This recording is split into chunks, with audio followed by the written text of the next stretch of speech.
أعوذ بالله من الشيطان الرجيم بسم الله الرحمن الرحيم وصلى الله وسلم وبارك على سيدنا محمد وعلى آله وأصحابه أجمعين. Nous sommes dans Surat Al-Baqarah. Aujourd'hui, nous entamons le verset numéro 4, mais qui est dans la suite directe du verset numéro 3, en parlant des caractéristiques des muttaqin, ceux à qui le Coran sert vraiment de repère. Le verset 3 nous en avait donné 3. الذين يؤمنون بالغيب ويقيمون الصلاة ومما رزقناهم ينفقون. On entame le verset 4 qui nous donne deux autres caractéristiques. والذين يؤمنون بما أنزل إليك وما أنزل من قبلك, ça c'est une caractéristique. وبالآخرة هم يوقنون. Aujourd'hui, on va s'arrêter sur la première partie. والذين يؤمنون بما أنزل إليك وما أنزل من قبلك. Est-ce que vous avez déjà fait attention aux trois premières caractéristiques? Croire en l'invisible, ok. Établir la connexion, ok. Dépenser de ce que l'on nous a octroyé, ok. Souvenez-vous d'une chose. On avait dit que Surat Al-Baqarah était une surah médinoise et elle fait partie de ce qui a été révélé en premier Al-Madina et que cette histoire de Dhalik al-Kitab, c'est le livre, ce n'est pas un livre, mais le livre au sujet duquel il n'y a pas de doute et qui ne contient aucun doute, c'était un message et un signal fort envoyé à qui d'abord? Aux Juifs de l'Madina. Et vous savez quoi? Avez-vous déjà remarqué que les trois premières caractéristiques, il n'y a pas de souci dessus? Alladhina yuminuna bil ghaib. Les Juifs vont dire, oui, nous on croit en l'invisible. Ok? On croit en Allah, la vie dernière, les anges, les prophètes, le paradis, l'enfer. On y croit. Donc on est bon. On a bon ou pas? Oui, là, vous avez bon. Ils établissent la connexion. Les Juifs, ils allaient dire, oui, on établit la connexion, nous aussi. Nous aussi, on psalmodie Taurat. Nous aussi, on se souvient d'Allah. Nous aussi, on en parle. Nous aussi, on prie. Nous aussi, on jeûne. Nous aussi. Hein. On a bon, là? Oui, vous avez bon. Ok, jusque-là. Jusque-là. Et de ce que Allah nous a octroyé, on dépense. On a bon? Oui, ils peuvent avoir bon. Je ne dis pas qu'ils avaient bon, certains oui, certains non, mais dans l'ensemble, on ne va pas polémiquer. Ok, vous pouvez avoir bon. Donc, vous êtes en train de me dire que même les Juifs de l'Madina pouvaient tirer profit du Coran. Parce que là, mine de rien, les trois premières caractéristiques là, ils les ont. Mine de rien, ils croient en l'invisible, ils établissent la connexion, laquelle, ce n'est pas le sujet, ils dépensent de ce que Allah leur a donné. À quelle hauteur, ce n'est pas le sujet, mais en tout cas, ils ont les trois caractéristiques là. Quel est le problème alors? Donc ils font partie des muttaqin alors. Ils font partie de ceux qui craignent. Donc ils font partie des gens validés. Donc ils font partie des gens que Allah Ta'ala a comblés. Non, mais on va ajouter la quatrième caractéristique. Et regardez, subhanallah, même dans la répartition des versets, les trois premières, c'est un verset. Et c'est bon, ça c'est une seule unité. Le verset suivant, وَالَّذِينَ يُؤْمِنُونَ بِمَا أُنزِلَ إِلَيْكَ وَمَا أُنزِلَ مِنْ قَبْلِكَ.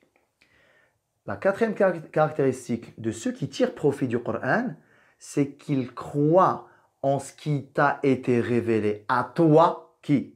Le Nabi sallallahu alayhi wa sallam, et ce qui a été révélé avant toi. Donc vous et moi, en tant que musulmans, nous on se reconnaît dans ce verset-là? Oui, parce que parmi ce qui nous est propre, parmi ce qui nous caractérise en tant que croyants, c'est le fait de croire en tous les prophètes qui ont précédé le Nabi sallallahu alayhi wa sallam et croire en tous les livres avant le Nabi sallallahu alayhi wa sallam, les livres originels, pas les livres qui ont été modifiés, falsifiés, rectifiés, desquels on a retiré des choses, auxquels on a rajouté des choses. Alors moi, j'y crois pas à cela. Je crois en la Torah qu'Allah a révélée à Moussa alayhi salam. Je crois en l'évangile qu'Allah a révélé à Isa alayhi salam. Je ne crois ni à la Torah qui a circulé après, ni à l'évangile qui a circulé après. Donc vous et moi, pas de souci, c'est bon, c'est clair pour nous. On croit au prophète sallam et au prophète d'avant lui, et on croit en son livre et au livre d'avant lui, les authentiques, les originels. Mais ce verset-là, il s'adresse particulièrement aux gens du livre. Parce que jusque-là, si au fait, les versets s'arrêtaient là.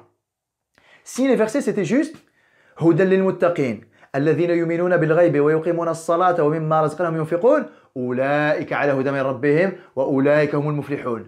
Si on zappe le verset numéro 4 et on attache ça et ça, ben les gens du livre ils allaient dire on est dedans les gens, hein, on est dedans. Hein. Ça veut dire que nous aussi on est guidés, ça veut dire que nous aussi on est bons, ça veut dire que nous aussi on a le succès. أولئك هم المفلحون.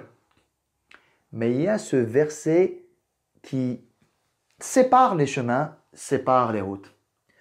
Parce que ce qu'on vous reproche à vous, les Juifs, al-Madina, lorsque le Nabi sallam est arrivé, on ne vous reproche pas la croyance en l'invisible. On ne vous reproche pas le fait de ne pas jeûner, de ne pas prier. Ce n'est pas ce qu'on vous reproche. Ce n'est pas ce que Allah vous reproche. Ce n'est pas ce que le Coran vous reproche. Ce n'est pas ce que le Nabi sallam vous reproche. Qu'est-ce qui vous est reproché? Il vous est reproché d'avoir nié la prophétie du prophète sallallahu alayhi wa sallam, le fait de ne pas l'avoir reconnu comme étant votre prophète également. Ce n'est pas le prophète des Arabes, c'est le prophète des humains, c'est le prophète de l'humanité tout entière. C'est le prophète des Juifs, c'est le prophète des chrétiens, c'est le prophète des Arabes, c'est le prophète des Chinois. Votre problème à vous, les Juifs, là, Al-Madina, à qui le Coran s'est adressé en premier, c'est que votre problème n'est pas dans la ilaha illallah. Votre problème, il est dans Muhammadun Rasulullah, sallallahu alayhi wa sallam. Ça veut dire, si vous voulez faire partie de la bonne équipe, si vous voulez faire partie des gens comblés, des gens du succès, des gens craintifs, des gens à qui le Coran sert d'orientation et de guide, vos trois premières caractéristiques, ok, vous devez y inclure et vous devez y ajouter cette quatrième caractéristique. Croire au prophète sallallahu alayhi wa sallam, croire en ce qui lui a été révélé, croire en ce livre, croire en la charia avec laquelle il est venu et croire au fait que c'est votre messager à vous également. Ce que certains ont fait, hein, il y a des Juifs de Médina qui ont reconnu le Nabi sallallahu alayhi wa sallam, qui sont devenus musulmans, et ce que une majorité de Juifs de Médine ont refusé de faire. Juste pour la petite histoire, on aura l'occasion d'y revenir régulièrement, parce qu'elle va être citée à différents moments du Coran avec des nuances particulières, mais dans l'ensemble, Allah subhanahu wa ta'ala a révélé dans le Taurat et dans l'Injil les caractéristiques du prophète sallallahu alayhi wa sallam, pour que ça leur serve de repère, pour pas que le premier venu qui nous dise bah écoutez, le dernier prophète c'est moi. Ah ouais? Ben non, attends, on a d'autres choses à vérifier. Les deux, trois choses à vérifier, les Juifs et les chrétiens les connaissaient, les savaient. Ceux qui étaient sur les livres originels. Bien évidemment, ça a été enlevé parce que ça n'allait pas dans le sens de certains. Mais ceux qui y croyaient fermement, beaucoup de chrétiens sont devenus musulmans, beaucoup de Juifs sont devenus musulmans parce qu'ils savaient que c'était la vérité. Et de toute façon, en suivant cet homme, je suis en train de suivre la Torah. En suivant cet homme, je suis en train de suivre l'évangile. En suivant cet homme, je suis en train de suivre les enseignements de Moussa alayhi salam. En suivant cet homme, je suis en train de suivre les enseignements de Isa alayhi salam. Lorsque Nabi sallallahu alayhi wa sallam a été envoyé à Mecca, un homme qui s'appelle Huyay ibn Akhtab, c'est le papa de sa fille qui est devenue plus tard l'une des épouses du prophète sallallahu alayhi wa sallam. On dit Safiya bint Huyay, ce Huyay là. Sa fille elle-même, elle nous raconte ça. Elle nous dit, quand j'étais encore enfant, gamine, elle a dit, une fois j'ai entendu mon père, Huyay ibn Akhtab, parler avec son frère. Parce que l'info comme quoi un prophète a été envoyé, missionné à Mecca, Elle était déjà arrivée à Yathrib, anciennement Al-Madina. Elle a dit, j'entendais mon père parler à son frère. Et la discussion portait sur cet homme-là, Mohammed. Et l'oncle, il disait, cet homme-là, Mohammed, qui a été envoyé à Mecca, on est d'accord, c'est bien celui qu'on attend. Qu'est-ce que Houya lui a répondu? C'est exactement lui. Par Allah, je le prendrai en ennemi. Par Allah, je le combattrai tant que je serai vivant. Cette anecdote historique-là, elle va caractériser toute une population de juifs de Médine. Et clairement, ce qui a posé problème pour eux n'est pas la ilaha illallah, n'est pas de prier, n'est pas de jeûner, n'est pas de couvrir nos femmes. C'était le cas. N'est pas de ne pas boire de l'alcool. C'était le cas.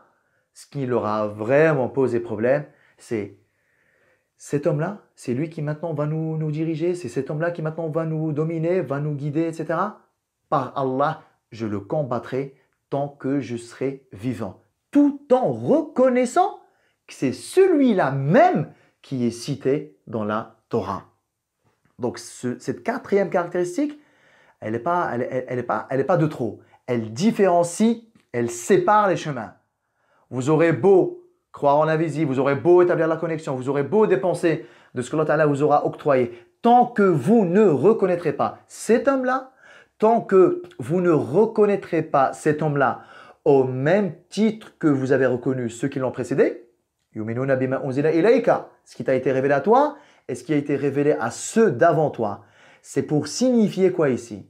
Tant que vous n'avez pas reconnu cet homme-là comme étant la continuité, la suite de votre prophète, qu'il s'agisse de Isa ou qu'il s'agisse de Moussa alayhi salam, tant que vous ne reconnaîtrez pas le Coran comme étant la continuité et la suite de la Torah et de l'Évangile, tant que vous ne reconnaîtrez pas Sharia avec laquelle est venu cet homme comme étant la dernière Sharia qui clôture toutes les législations d'avant, tant que vous n'aurez pas reconnu ça, vous ne ferez pas partie des muttaqin. Vous ne ferez pas partie des gens du succès. Vous ne faites pas partie de ceux qui tireront profit de ce Coran. Vous ne ferez pas partie de ceux que Allah Ta'ala aura comblé de ses bienfaits. Il y a une condition ici axiale qui sépare les chemins. Mais pour vous et moi en tant que croyants, ce que ça m'apporte à moi, c'est que, en fait, le Nabi sallallahu alayhi wa sallam, il est venu dans une certaine continuité. Allah subhanahu wa ta'ala a envoyé le Nabi sallallahu alayhi wa sallam pour ne pas, on va dire, se présenter à l'humanité. Zappez-moi, tout ce qui m'a précédé, tout ça c'était nul, ça sert à rien, faux, falsifié. Oubliez-moi tout ça, c'est bon, je suis venu avec le bon truc. Allah subhanahu wa ta'ala n'a pas spécifié, n'a pas présenté les choses de cette manière-là. Il a présenté les choses comme étant ce qui existe a existé. Il y a du bon, il y a du mauvais à cause de ce que les humains ont fait. Je vais vous envoyer un dernier prophète qui va faire un petit peu le ménage là-dedans sans avoir la prétention d'être, on va dire, le truc qui vient annuler tout ce qui précède. Non, il est venu juste pour dire ce qu'il y a de bon, on le garde. Ce qu'il y a de partiel, on le complète. Ce qui a été introduit comme mauvais, on le corrige. Et encore, s'il est mauvais dans sa totalité, on l'enlève entièrement. S'il est mauvais sur 2-3 aspects, on corrige ce qui doit être corrigé. Et ça nous apporte quoi? Ça nous apprend quoi? Ça nous apprend l'humilité. Ça nous apprend de ne jamais venir casser le travail d'avant. Même si nous, on est venu avec des choses meilleures, ne jamais casser le travail d'avant. On construit dessus. On regarde ce qui a été fait et on l'améliore. On regarde ce qui a été fait et on le développe. Et aujourd'hui, malheureusement, vous avez beaucoup de musulmans, voilà, dans l'associatif, dans les mosquées, partout, sur Internet. Pour réussir, je suis obligé de casser les autres. Pour mettre en avant mon travail, je suis obligé de dénigrer celui des autres. Pour mettre en avant notre projet à nous, on est obligé de dire que les autres ne valent rien. Que je monte une association, je suis obligé de me la raconter un peu pour apparaître, pour que les autres n'apparaissent pas. On n'a rien compris en fait. Si on agit de cette manière-là, on n'a rien compris. Personne n'est binaire. On vient, on s'entraide, on construit, même lorsque l'existant n'est pas terrible. Eh bien, je n'ai pas la prétention et je n'ai pas cet orgueil-là de dire bon les gars, votre truc ça vaut que dalle, écoutez mon truc, il n'y a que mon truc qui tient la route. Mais c'est une manifestation affreuse de l'orgueil, du mépris, du fait d'être une personne vraiment hautaine, etc. Ce n'est pas du tout comme ça que ça se passe. Le Nabi sallallahu alayhi wa sallam nous a dit, mon exemple et l'exemple des prophètes qui m'ont précédé, c'est l'exemple d'un homme qui s'est donné pour projet de construire une certaine construction, un bâtiment, une demeure. Et tout le monde, cet homme-là a parachevé cette construction-là à l'exception de l'emplacement d'une seule brique. Les gens tournaient autour de cette demeure et ils disaient quelle belle demeure, quelle belle demeure, quelle belle demeure. Dommage qu'il y a cet emplacement vide. Qu'est-ce qu'il a dit sallallahu alayhi wa sallam? Je suis cette brique. Ana al-labina. Je suis cette brique et avec moi, Allah Ta'ala a parachevé la construction. Il ne s'est vu, sallallahu alayhi wa sallam, qu'une brique parmi tant d'autres. Il ne s'est vu que comme un petit élément dans la construction. Alors qu'il est ce qu'il est, alors qu'il est l'imam des prophètes, alors qu'il est celui qui sert de repère aux prophètes. Par humilité, il ne s'est vu comme une toute petite brique pour combler ce trou manquant. Et vous et moi? Et nous? Et nous? Nous, on se voit comment? Nous, parfois, on apporte un petit truc, on se voit comme si on avait apporté je ne sais quoi. On dirait on a fait les fondations, on dirait on a tout construit, on dirait les gens ils n'ont rien fait. On a malheureusement parfois tendance à se sentir supérieur aux gens. Et ce verset-là, il nous indique, pour les gens du livre on l'a dit, qu'est-ce qu'il indiquait? Mais pour vous et moi, il nous indique que ne jamais casser le travail d'avant, complétez-le, valorisez ce qui mérite d'être valorisé dans ce qui vous a précédé. Et ce n'est pas binaire, hein. Ce n'est pas binaire. Même dans les choses les plus détestables, on nuance, nous sommes une umma juste. Quand c'est bon, on dit que c'est bon. Quand c'est dit que, quand la chose là, elle est juste, on dit qu'elle est juste. Quand la chose là, elle est utile, elle apporte beaucoup, elle est bénéfique, on le reconnaît, on le dit et on le valide. Quand les choses ne sont pas bonnes, ben on y va doucement, avec sagesse, etc. Tout en valorisant les côtés positifs, ça nous aide à apporter du changement dans les côtés négatifs. Et pas enlevez-moi ça, écoutez-moi ça. Ce n'est pas du tout la caractéristique de ceux qui tirent profit du Coran.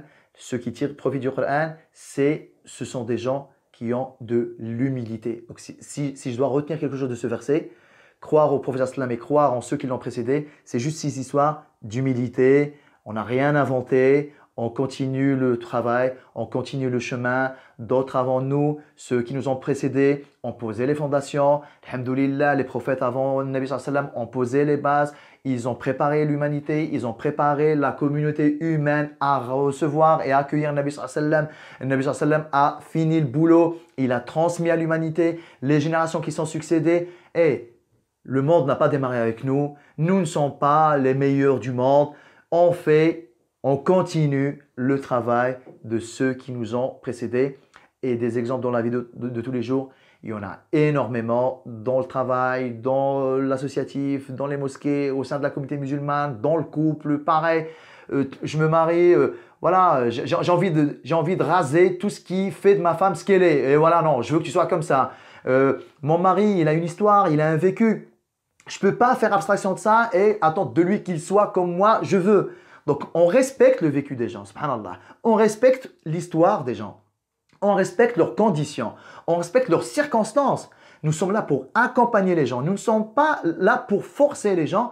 Nous sommes là pour partir de leur existence, partir de leur vécu, partir de leurs caractéristiques personnelles et voir comment nous, on pourrait les aider à être de meilleures personnes. Qu'il s'agisse de musulmans ou qu'il s'agisse de non-musulmans. Wallahu ta'ala a'lam. وصلى الله وسلم وبارك على سيدنا محمد وعلى آله وأصحابه أجمعين والسلام عليكم ورحمة الله تعالى وبركاته. Vous avez aimé cette vidéo? Laissez-moi un pouce bleu, pensez à vous abonner à la chaîne et n'oubliez pas d'activer les notifications pour être tenu au courant de nos prochaines vidéos. Merci.